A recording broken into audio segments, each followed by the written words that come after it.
Okay, so we're going to be talking today about business model canvas and value proposition canvas.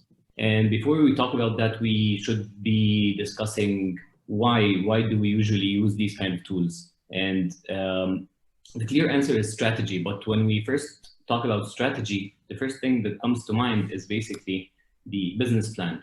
And business plans are usually a 5-year plan that is based on a series of unknown characteristics. And it's usually a pretty lengthy exercise. So usually a business plan comprises of a cohesive plan of everything that you do as a business. Most of the time it has financial forecasting, it has a company roadmap, and it could be including any of these major parts. So basically executive summaries, mission statement, company backgrounds, product description, marketing plan, competitor analysis, SWOT analysis, everything. So basically you name it, you can add even more to those parts. And so usually business plans are tend to be 5-year projections, and at the least they would be around 40+ pages, and you would find a lot of themes inside of them. The problem here is that some business plans, the use of business plans may have some limitations for you as startups. And these limitations is that as you change any module of the business plan, you will have to, it will affect other modules as well, and you will have to change the different things. And as we all know, the #1 reason for startup failure is that they might not have a product market fit. So when we talk about innovation, and most of the companies we have today are innovative companies, have taken liberty to look at your profiles and your descriptions. And the challenges of innovation is your startup journey is not linear. So it doesn't have a beginning and end and a straight line between them, but it's usually a roller coaster of events that happens. And this is because mainly of the high uncertainty that innovative startups face. You're trying to do something new. You are not sure what is the best strategy. So if you want to work on your strategy and you decided that you're going to start with a business plan, you're going to have to change a lot of things. And this is pretty hectic for an entrepreneur to go through a 40+ document every time you change something to adapt to your customer needs or to adapt to the market challenges. So as every company works, we are going to see that every company is trying to get money over time. And here, due to the high uncertainty, what we're trying to do is we're trying to diminish the uncertainty rate, and at the same time spend more money in increasing the product fidelity or enhancing the product that we're doing. And usually at the beginning, the most amount of money is spent on diminishing uncertainty, and least amount of money is spent on the product until you reach the break-even point where you have a good sustainability of the product, and you understand that the product have reached success. You can scale the product now. So you start increasing the spending on the product itself and decreasing the spending on the certainty, since you have already reached a good point of good certainty where you can increase the product spending. So today we're going to be introducing a couple of tools that can help you in minimizing certainty while staying as lean as possible and utilizing the resources or the money you have in the best way possible. The first tool we're going to be talking about is basically the value proposition canvas. Value proposition canvas is a visual tool, is a strategy visual tool that is built upon a strategizer module, and strategizer is one of the business design companies that is working, and they have done a great work with this book, and we're going to see why. So basically, when we look at business model, when we look at value propositions, you're going to see that it's comprised of basically two main areas, a circle and a square. The circle represents our customer segment, and the square represents the value proposition that you're offering. And usually what you want to do here is you want to observe as much as possible what is happening in the market, and try to design something or try to design value for the customers that you're going to be serving. When this exercise happens, we're going to see the different building blocks that help us understand it a little bit more. So here we're going to start with the design, with the observe phase. when you're trying to observe, you look at the customer segment. And when we're looking at the customer segment, the first thing you're going to see is the customer jobs. So for the customer jobs concept is built on a jobs to be done concept laid out by Dr. Clayton Christensen. And what is proposed here is that the customer rarely buys your product or service, but they rather hire your product or service to perform or to satisfy a specific job that they have. And these kind of jobs could be functional jobs. So they could be specific things that that they want to achieve. It could be social jobs. They could be emotional jobs or even supporting jobs. And then we move on to the pains. The pains sector here, you try to observe what are the undesired outcomes that the customer may be facing in trying to achieve the jobs we mentioned before. What are the obstacles that they may be facing, and what are the risks that they have, or the risks they may be getting through to reach the jobs that they're trying to achieve. And here, when we're talking about risks, you should be looking at various types of risk. Sometimes, if you're buying something used, for example, sometimes they are taking risk of the purchase itself. So what are the risks associated with that? Followed by the risks, you look at the gains section. The gains section mainly discusses 4 main parts. We usually have the required gains. The required gains is the things that without it, the product or service is not going to be achieving its job. So the gains are going to be responding to the jobs in that sense. What is required to make that job fulfilled? What is expected? So the expected level is a little bit higher than the required level. And when we're talking about things that are expected versus things that are required, without the required gains, people are not going to buy your product. Without the expected gains, they might look for different competitors that satisfy the same gains, but they expect specific things to be fulfilled. So for example, in expected gains, you may see things like if you're buying a phone, for example, you're expecting a decent camera, but the expectation level here may be subjective according to your customer segmentation. So it depends on the job that I'm trying to do. My expectation is going to be different. However, I'm expecting to have a camera, but I require that the phone completes phone calls successfully. And then the desired gains are the things that would be nice to have, the things that the customer would think this would be great. So if the camera, for example, is a high quality camera, this could be a desired gain for most uses.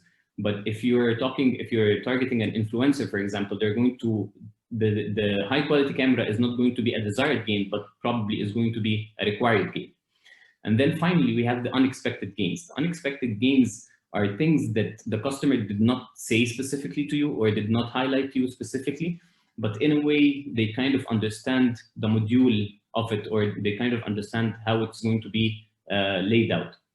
So for example, when the iPhone first launched, they launched a concept of the App Store. We did not have any previous concept of a marketplace for applications on one specific device that could give you access to more and more applications to be downloaded on your mobile phones.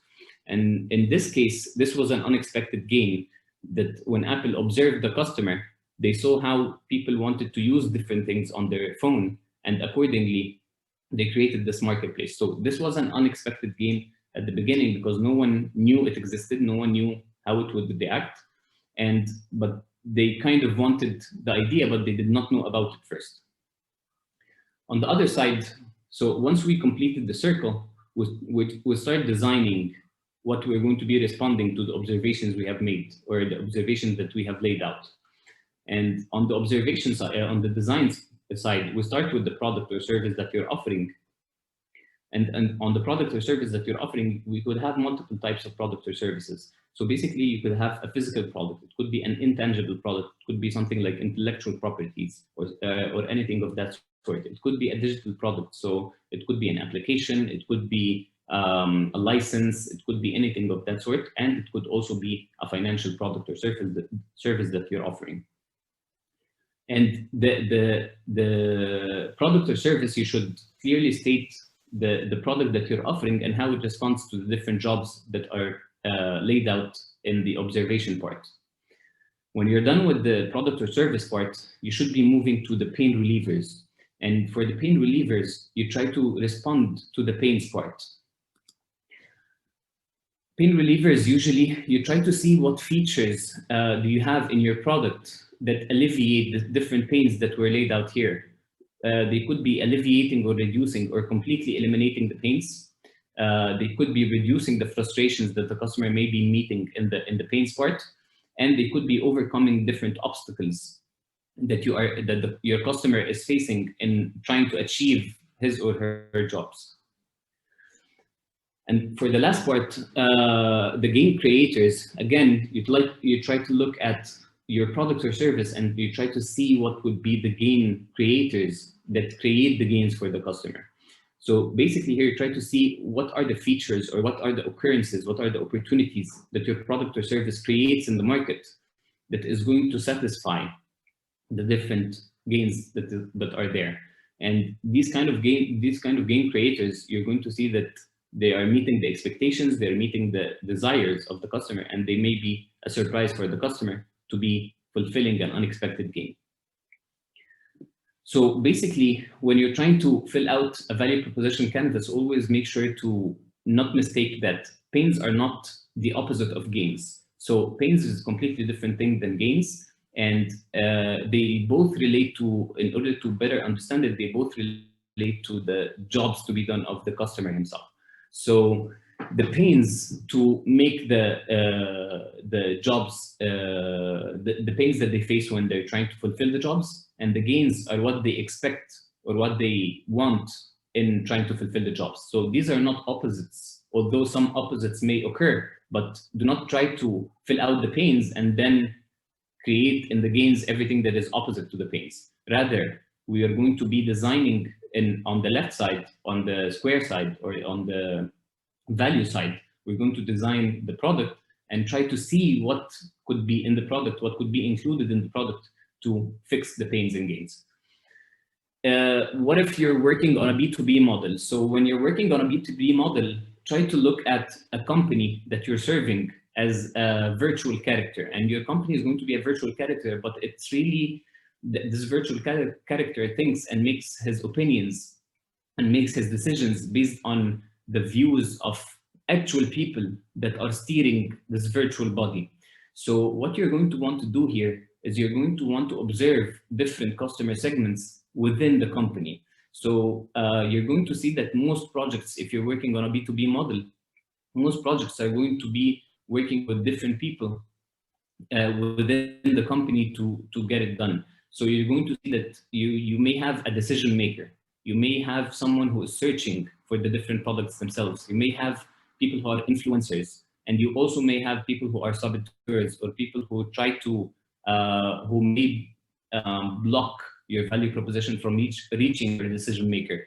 And when you're trying to do this exercise, you usually try to observe these different segments within a company, just to make sure that you're creating the different values, or you're creating the different opportunities for them to consider your product, or nominate your product to someone, or recommend your product to someone, or even make the decision finally when it comes to the decision maker.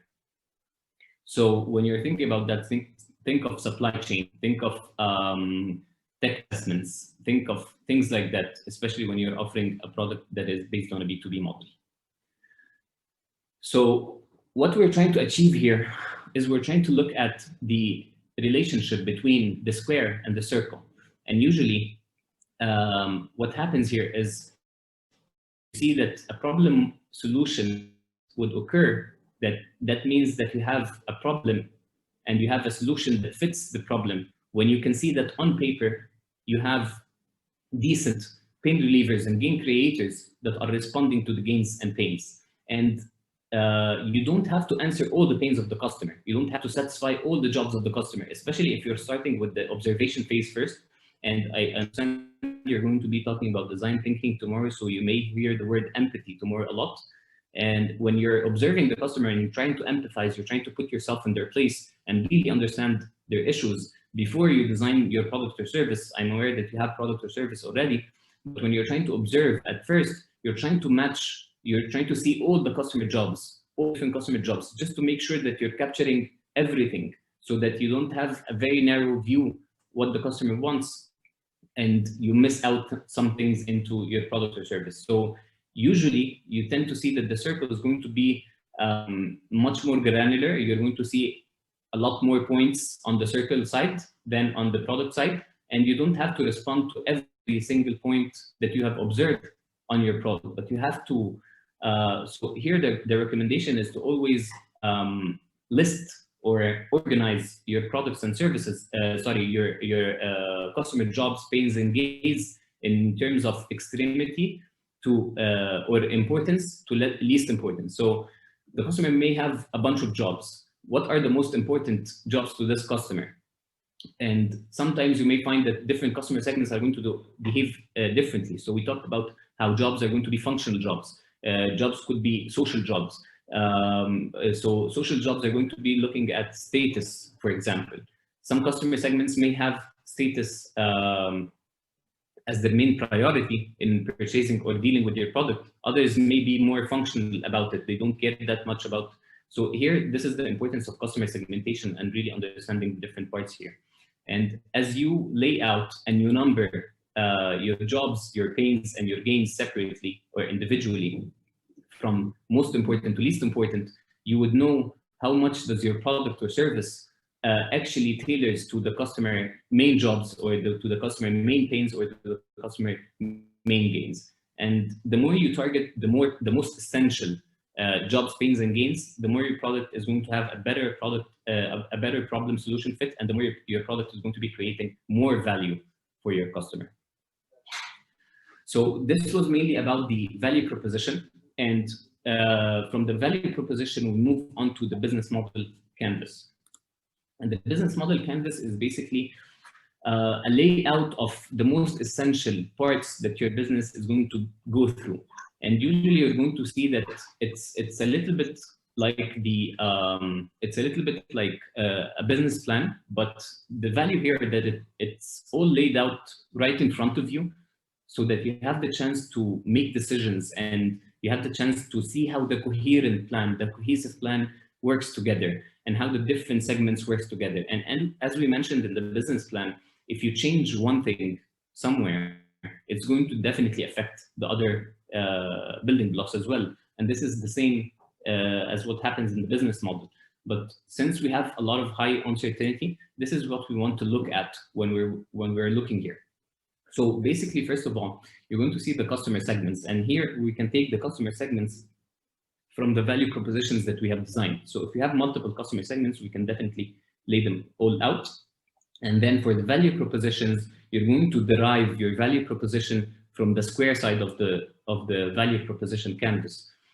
But by that, what I mean is you're going to look at your value proposition canvas. You're going to specifically look at the square side, and you're going to try and see, by alleviating this pain, what value are you creating to the customer? So you don't just take parts out of the value proposition and you plug them into the value proposition building block in the business model, but rather you try to understand what value is this kind of pain reliever is creating for my customer? What kind of value is this gain creating for my customer? And we're going to talk about the different types of value propositions a little bit later in the session today. So after we fill out the value proposition, you're going to see that we have a revenue stream. The revenue stream building block explores the different types of ways that your customer may be interested in paying for the services or paying for the values you're offering as a company. And then we have the channel building block. The channel building block is mainly responsible for laying out how you're going to be delivering your value to your customer. And by delivering, I don't mean the delivering of the product itself, but basically accessing the product itself or accessing the service itself. So how am I going to access those kind of values from this side? So we lay them out here in the channel. And then we have the customer relationship. And the customer relationship usually tries to explain how your customer behaves or how your customer interacts with your value. So is this interaction a one-time thing? Is it longer? How do you maintain loyalty in this kind of sense? Is there even a loyalty thing, or is it just a transactional model that will just be once and that's it? How does your customer behave when there is a problem that he faces with your value proposition? How does he reach your company? How does he solve the problem? And all these kind of things are going to be highlighted in the customer relationship. On the other side, we move on to the key resources. And here, when we mention the key resources, it's basically usually the different things that are in the core business model of your company that help you in creating the value and to make it possible for the customer. So what are the resources that can empower you to do such a thing? We then move to key activities. Key activities are usually the activities that you try to undergo, the most important activities. And here you can always put in all the list of activities that you're going to do, all the list of the resources that you're going to have as a company. But then again, we want to, when you're trying to play with the business model, or where you're trying to design and explore if this is the best business model that you could reach, or that if it's something a little bit more specific, you're going to want to look at things such as the key resources. So the most important resources to deliver your value to the customer, the most important activities to deliver your value to the customer again. And for the key partners section, you try to see which key partnerships are going to be responding to create the value to your customer. So sometimes in the key partners, you're going to see lots of options. You may have a partner that is helping you in creating the product or service itself, a customer who is helping you in maintaining the product or service himself. Sometimes you may want partners to make your value even possible.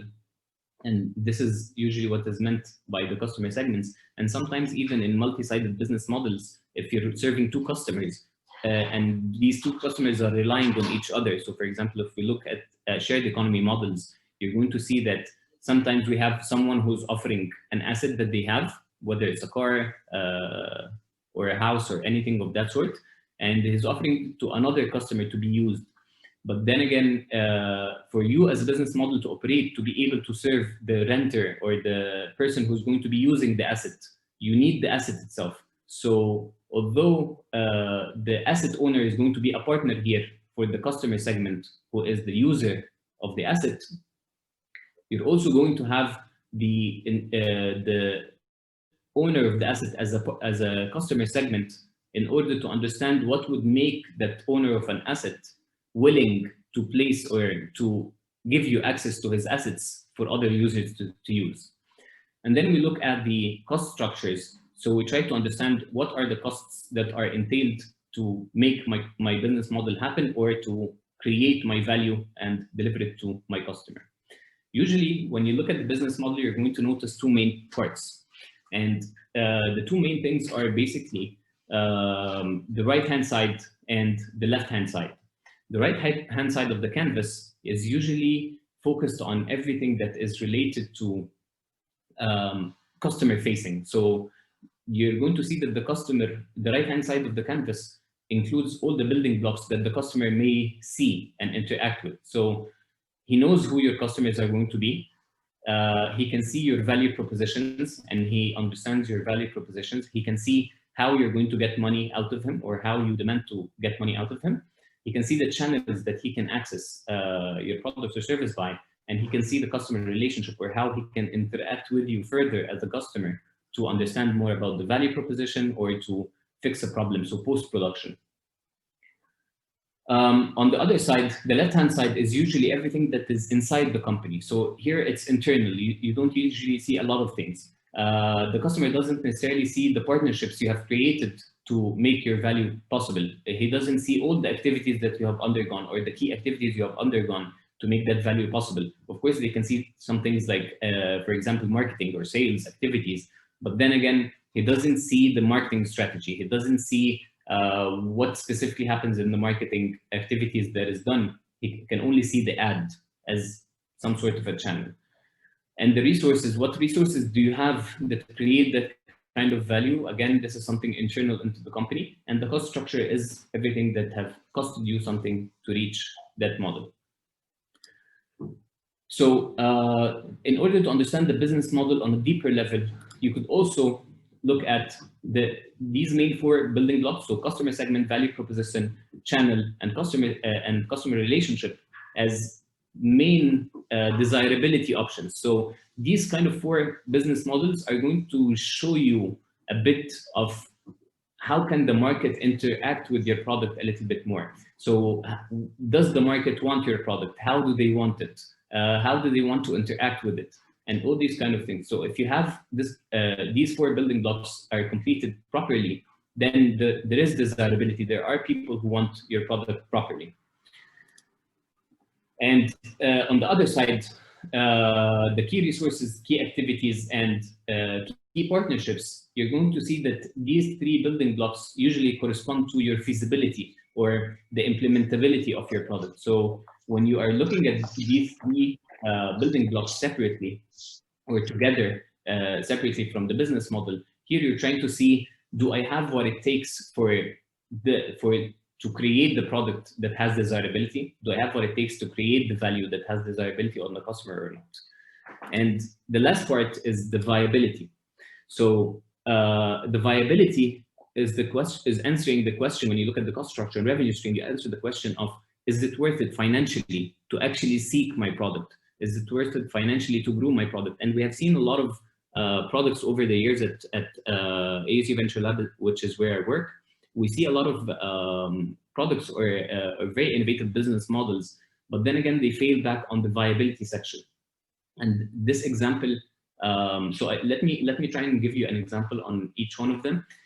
Desirability is usually when customers want a product. And if you would remember, there was this ad previously shared on Facebook and YouTube and so on. It was for a device that is worn on the hand. So it's a bracelet. It was called Secret, if anyone can remember it. It's a bracelet that you wear on your hand. And basically the bracelet kind of acts like a smartphone. And when you flip your hands, you can see the smartphone projected on your arm. So basically, what happened here is that the company who had the idea, they launched the video just as a teaser or just as a test of the concept they had in mind. So it was a mock-up video. The video was shared vigorously and people started commenting on, where can we buy this product? Does anyone know the name of the product? And so on. So here they kind of tested the desirability. They implemented the video, and the video highlighted the values that this product is going to be able to achieve for their customers. They did not have channels yet because it was only a concept, and they did not have a customer relationship yet because it was only a concept. And this is why most of the people were trying to look at, sorry, let me try and move this. Okay. Okay. So basically, back to the Secret example, they were trying to test the model. So they were offering just the value proposition and for different customer segments to see who are the potential customers who are going to be interested in the product. And they wanted to also they wanted to not provide these kind of information just to make sure that people are going to question and see. So as the video was shared vigorously on social media and on the different tools, and people started questioning about it, they started looking at the feasibility of it. And the feasibility of it, which is the implementability of the idea itself. And they found that the technology was not there yet. So they started a fundraising campaign on Kickstarter. And they told people, basically, we want to raise money to try and implement the product that you want. And they raised a good amount of money. And the problem was the technology was not available yet for the product to be there. So as they were looking at the resources they needed to have, as they were looking at the key activities they needed to have, as they were implementing the different R&D sections, it wasn't even possible to implement that on any level. So the idea died at the feasibility layer, although it was viable. So people were okay to pay for the model, but the technology wasn't there, and even if the technology was there, it might have been a little bit more costly than what people were willing to pay for to own the product. And another example for viability, for example, you can see that solar panels, for example, have been a feasible technology since the 70s. And people have always had this desire to self-sustain themselves on energy and diminish their paying on bills and so on. But the viability of the product was not possible because the production of such solar panels was not possible at the time in a large scale that would make it low in cost and equal or close to what people are willing to pay for such a product and service. And this is why we did not see the viability of it come into effect, except for the late 90s in some countries. And if we're looking at our region, they started being implemented in the, I think starting 2005. So in other words, when you're looking at desirability, you're looking at how you're going to be creating your value. When you're looking at the feasibility, you're going to see how you're going to capture the value, how you're going to capture the value to be able to create it. And finally, you're going to see how you're going to deliver the value. Is it worth delivering the value or not? So if you have noticed, when we were talking about the different building blocks on the business model, you're going to see that everything I was saying, all of the building blocks were always corresponding to the value, making the value possible for the customer. And this kind of approach is called the human-centered design. So you try to put your customer segment as a human being, and you try to put him at the center of everything you're building. Because at the end of the day, everything that we're trying to do is we're trying to build a business model, or we're trying to build a business for our customers. So it doesn't matter what you think, it doesn't matter what we think as experts. The only thing that matters is what your customer thinks and how he's going to behave. So try to always think of your customer as the main. And when you're trying to develop the different building blocks of the business model canvas, always refer back to the customer and see, how would my customer want my channels to be? How would my customers want my key activities to be? And these are all going to be inspirational. This is a mindset framing question that could help you understand the building block a little bit more, and would help you get better ideas to fix or to introduce different tools into the business model. Now let's look at the different building blocks separately and see what kind of types can we have into the different building blocks alone.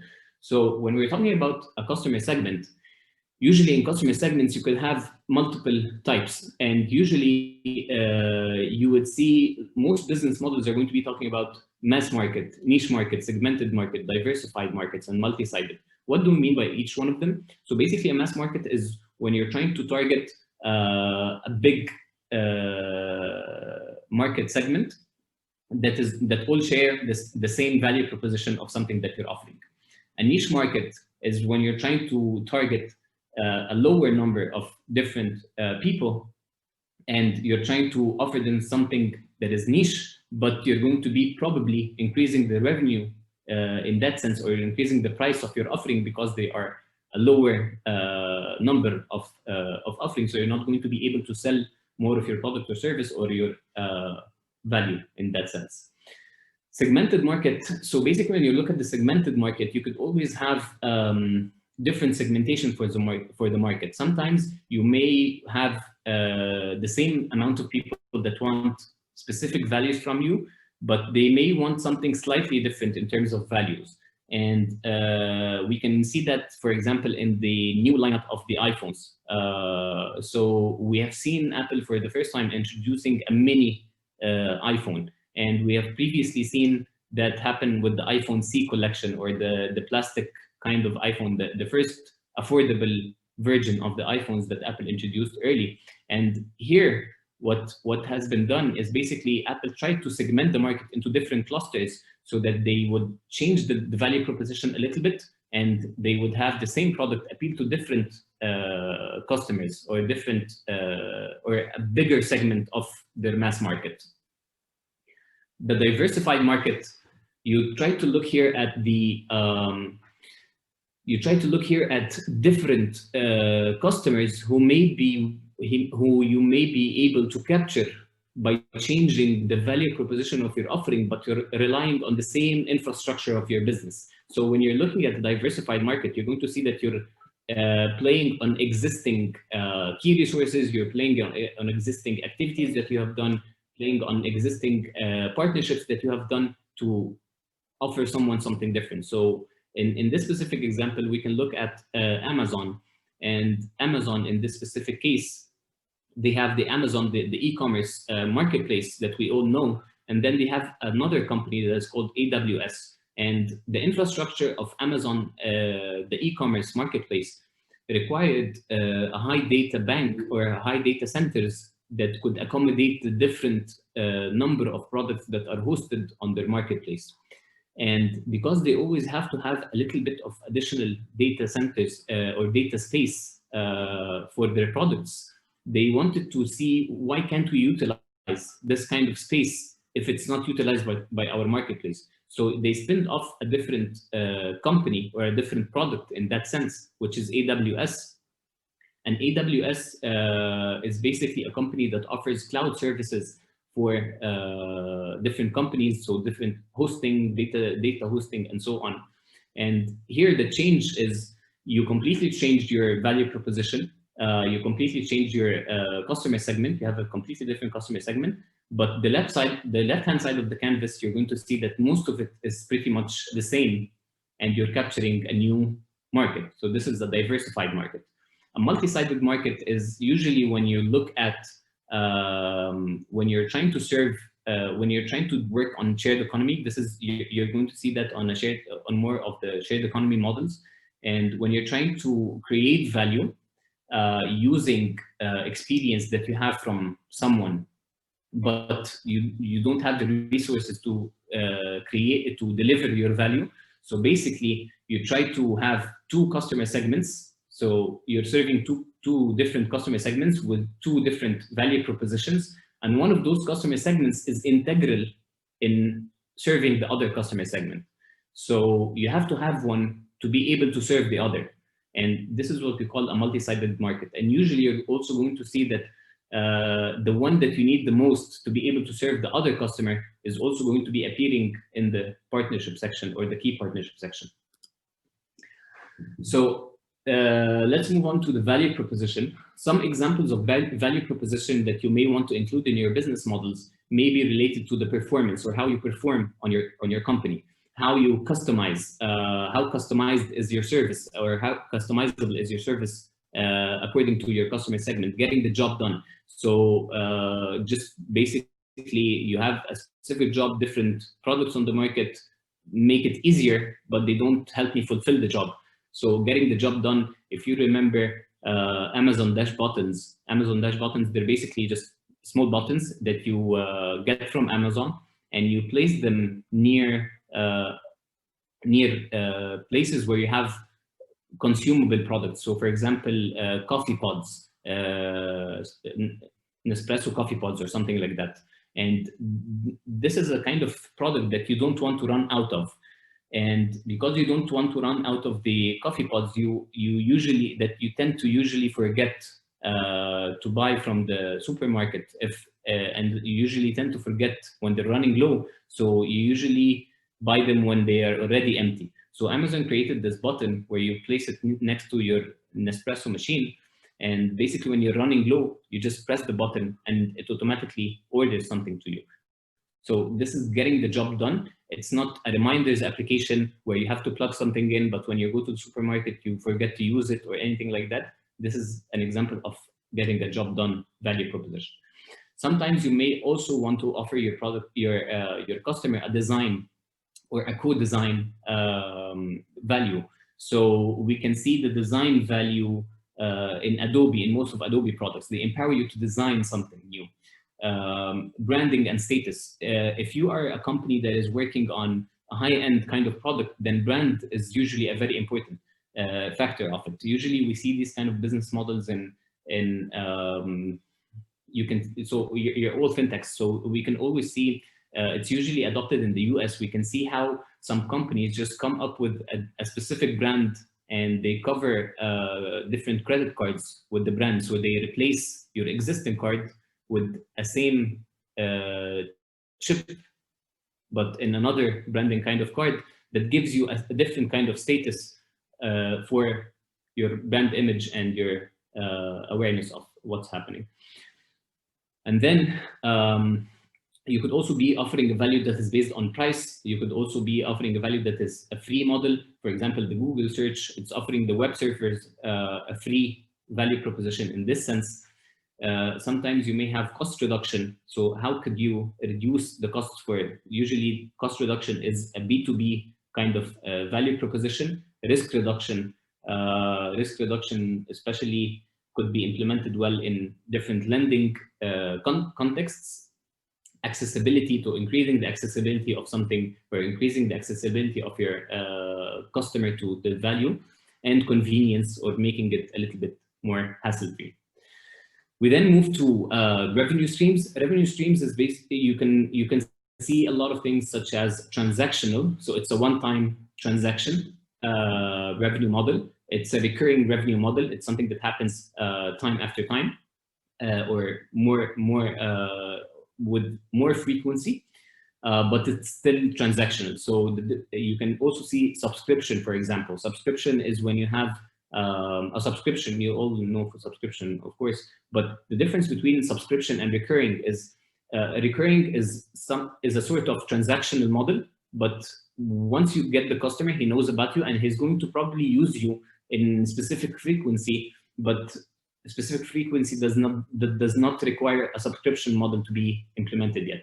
Sometimes you may have ads as a supplementary revenue stream. We usually see ads as a main revenue stream when you have very high traffic or very high content being published by your company.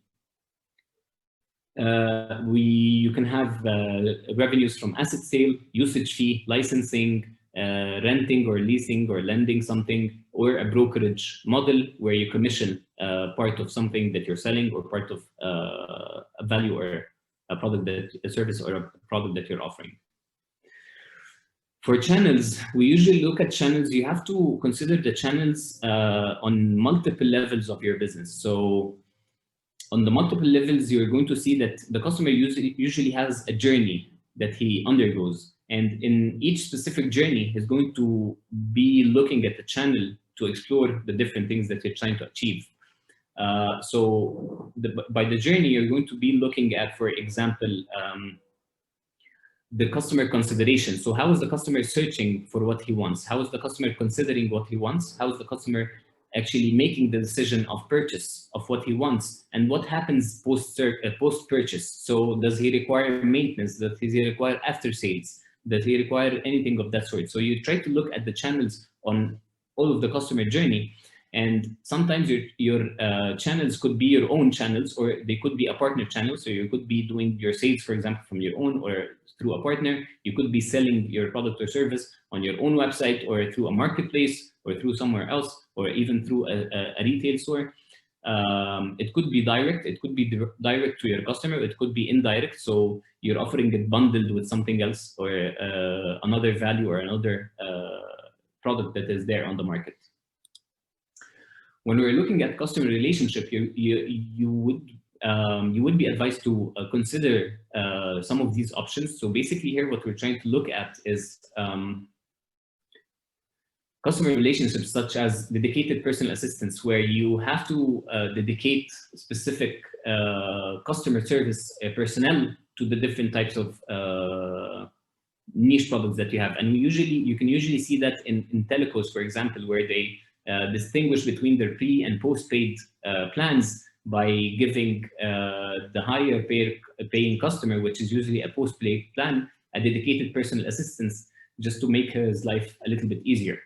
You may have a regular personal assistance, which is a regular customer service that is equal to everyone of your customer segment.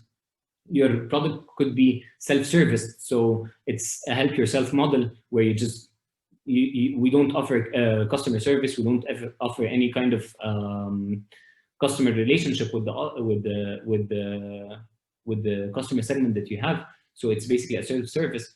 The difference between self-service and automated is when you have some kind of virtual, an artificial intelligence engine powering your customer relationship, and you can see that in a lot of recommendation-based applications. So, for example, Netflix. How does Netflix tells you what to watch and what is more suitable to your style? This is not done by someone specifically going and specifying this could be good for you or her, but basically it's done through an engine, and this is an automated process. Co-creation is when you collaborate with your customer to create something specifically, and usually you're going to see that co-creation, you may have the value of customization paired with it. So your customer is going to be ordering or looking at your product and creating the different essences of the product to meet his needs.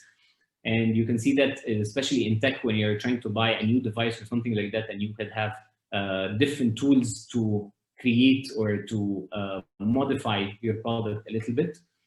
Communities, sometimes you have forums developed for your products for your business, to be able to help your customers identify with each other and answer each other's questions, especially in tech-related products that require development and so on. You're going to find that forums are heavily used to troubleshoot the different things that happen with the softwares and so on.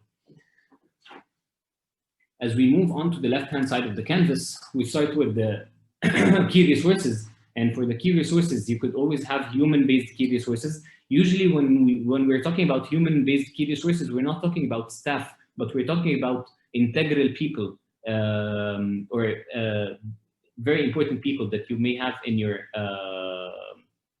business that are key to create your value. And usually when you look at, for example, university models, or when you look at, for example, hospital models, you're going to find that some key humans or directors in this specific sense are key integral people in creating the value. For example, the people who set the quality of education, the people who set the curriculum of what is going to be undergone in this specific sense. So these are the kind of humans we're looking at, and not generally, I have 100 staff members, then I have resources. Usually resources are things that you could manipulate or things that you could control in your business. And this is what we mean by humans in the key resource area. It could be physical resources, it could be owned assets and so on. It could be intellectual, it could be copyrights, it could be your brand even, if it's copyrighted or if it's owned by the brand. Some brands have very high value, and for example, two of the highest value brands in the world now is Apple and Google. And financial, when financial, we usually, so you're all competing for a grant of 5,000 US dollar. And when you get the 5,000 US dollar, where are you going to place it? It's definitely not a revenue, because no customer paid that for you, but it's a resource that has been created by this kind of financial investment into the company. So this is a pool of money that you can use to get your activities done and eliminate and cover some of your costs to deliver your value proposition. So this is what we mean here by financial. Anything that is poured into the company. It could be lines of credit, it could be pools amount if you're working in lending, it could be your credit wallet or your credit pool, basically, that you offer the loans from, and so on. So moving on to key activities, you're going to see that usually key activities are going to be things that are essential for the production of your product or service. Sometimes you may have problem-solving related activities that are essential to your business model to make it happen. And of course, if you're working on a platform or you're doing a network, you're going to have key activities of building that kind of network, maintaining that kind of network, ensuring the supply and demand of this kind of network, ensuring the engagement of this kind of network. So these are all going to be part of your main activities. And then as we move on to look at key partners, you can see that mostly there are three main types of key partnerships possible there.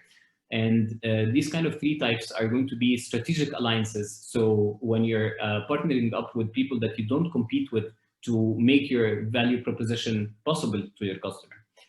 Competition is a model where you have 2 competitors partnering together to create higher value that they can offer to their customer segments. And if you remember Blu-ray DVDs, just right before we had the high-speed internets and streaming and so on, we had Blu-ray DVDs, and previously we had DVDs. The Blu-ray technology was taking the DVD a little bit higher on quality and a little bit higher on capacity of the CDs themselves. And this kind of technology, the Blu-ray technology, was created in a competition form where a bunch of big players, so Sony, Pioneer, and different players aligned together to boost to R&D together and minimize the risk of R&D to create a new technology that could give them the chance to enhance the DVD players.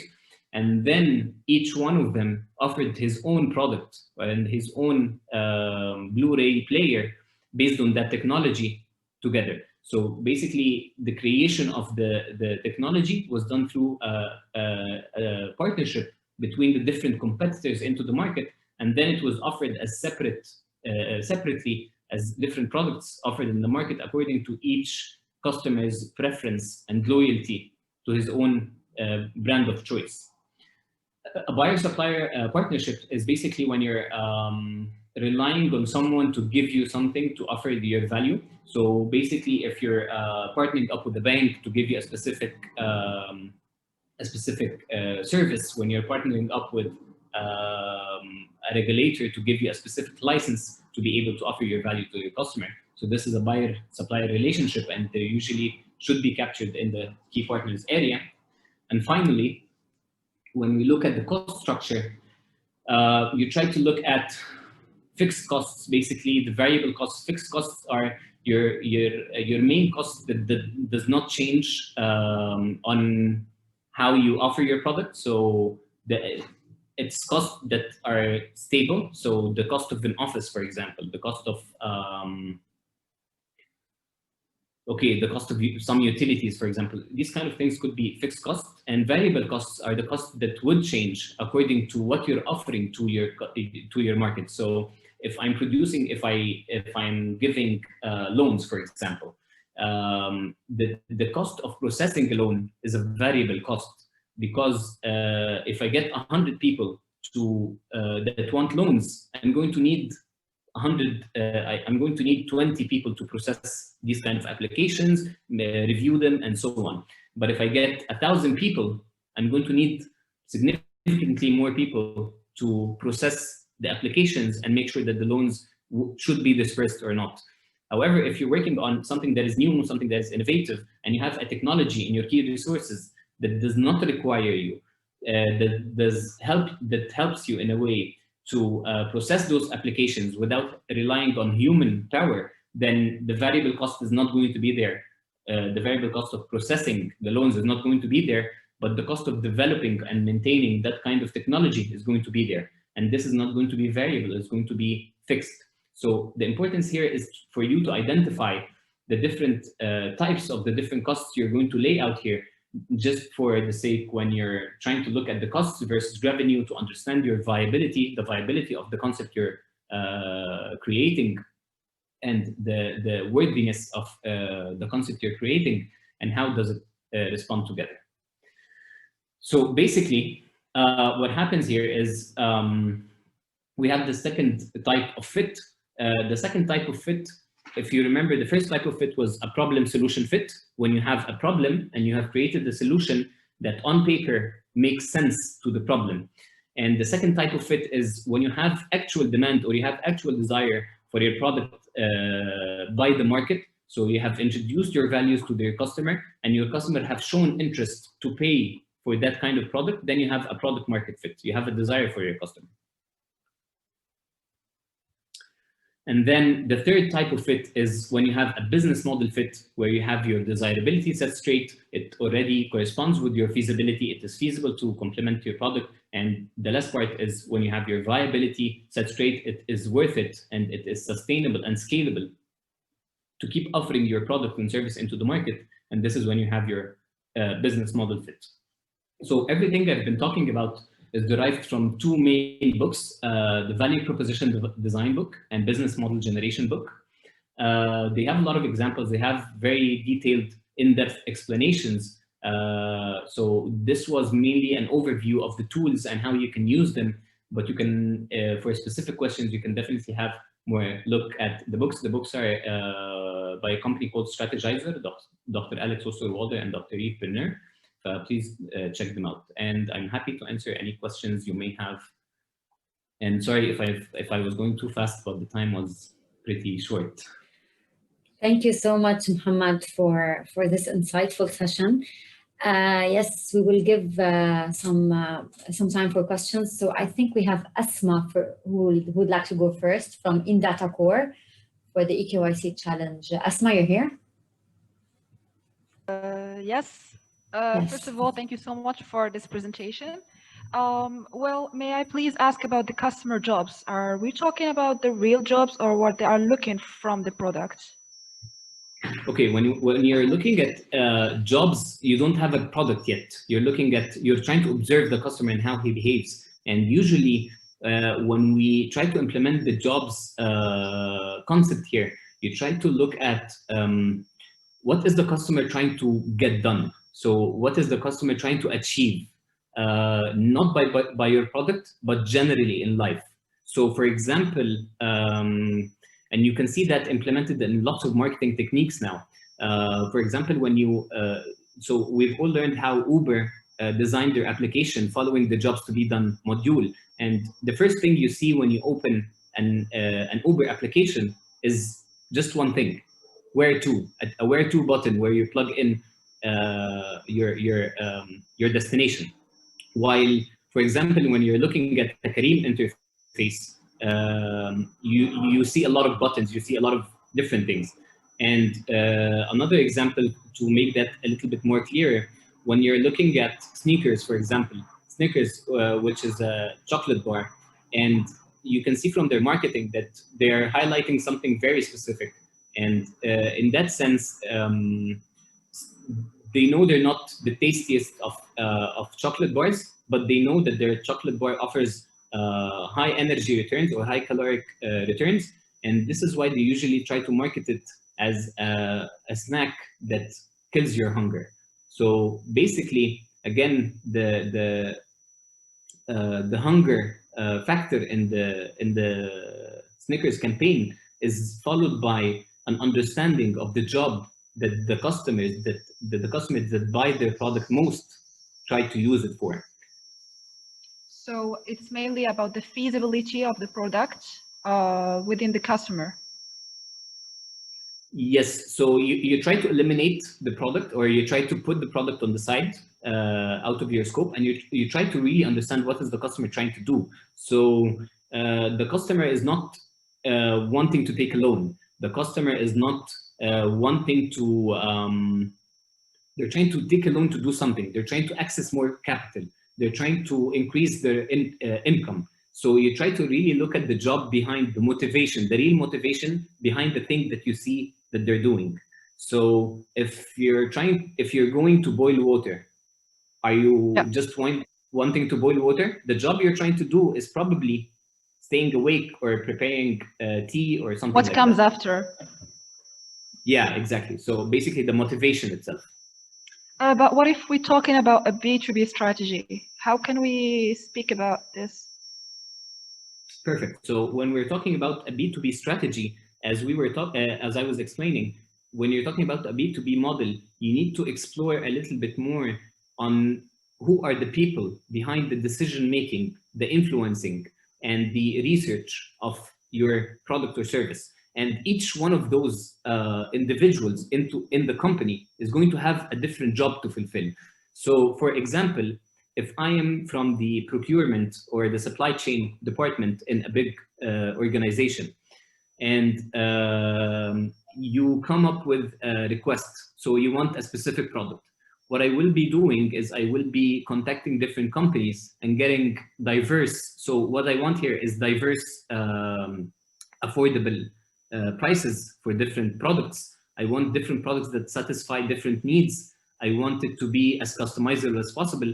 I want it to be a one-time thing. I don't want to undergo the research a bunch of times.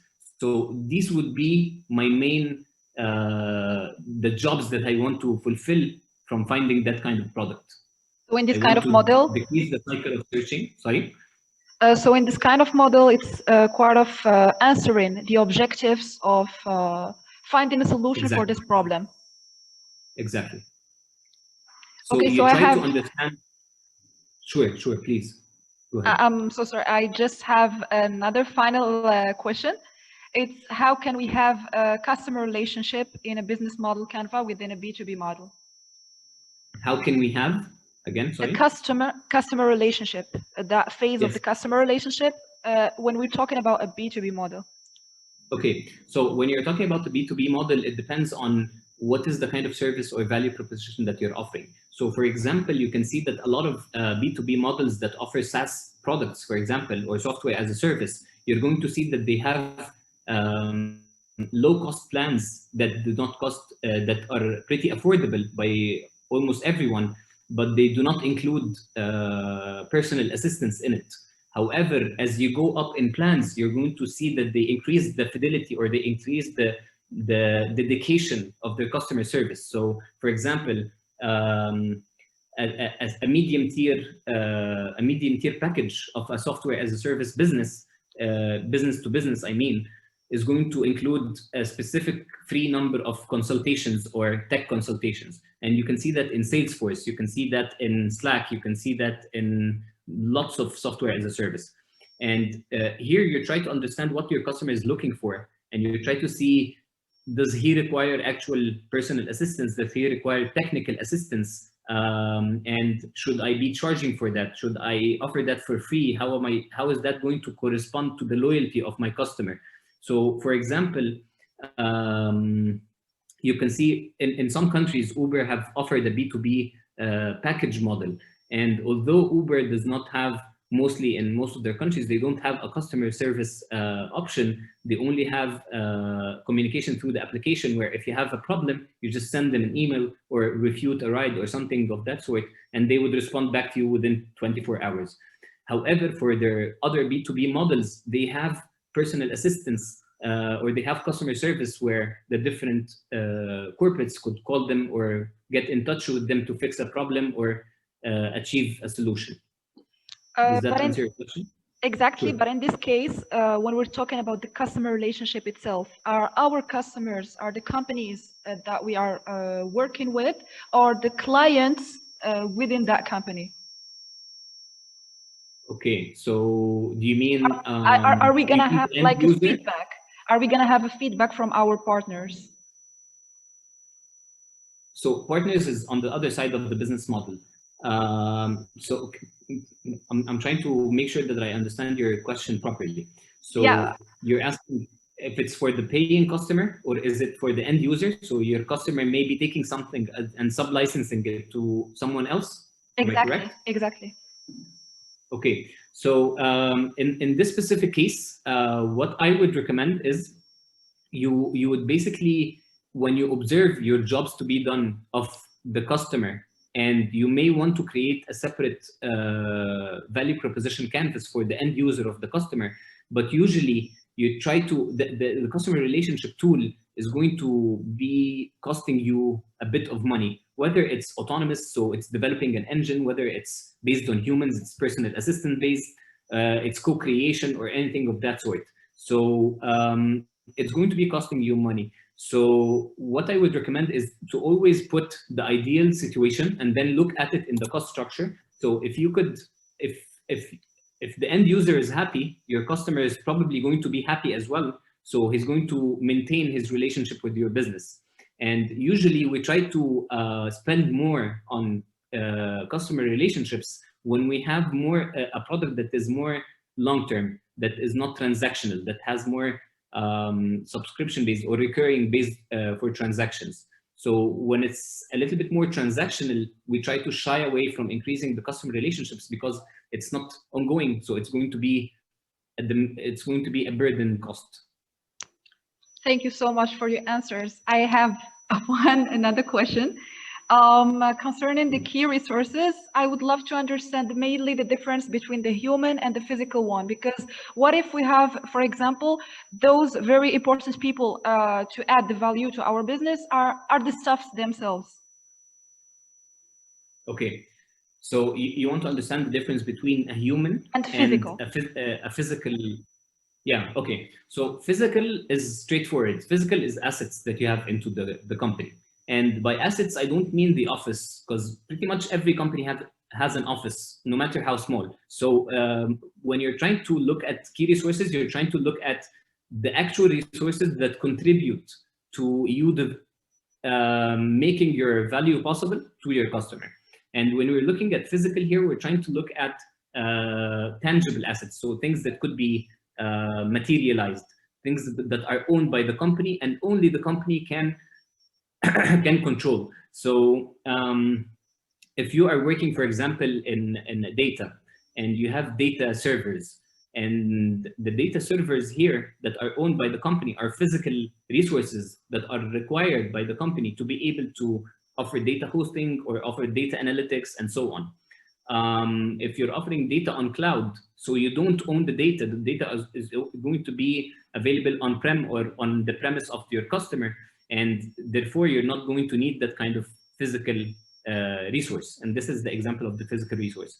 For the human side of the physical resource, is basically is mainly built on a human factor that has a specific skill or has a specific knowledge or contribution to the business that is fundamental to offering your value to your customer. So for example, let me try and think of, okay. So for example, if you look at advertising agencies, usually you're going to see that most of the advertising agencies offer the same service for everyone. So what makes it a difference for me to contract this agency instead of this agency? It's probably going to be the taste in so the direction of the creative direction. Am I correct? Yes. Thank you so much for your answer. So sure. Thank you so much, Mohamed. Anyone with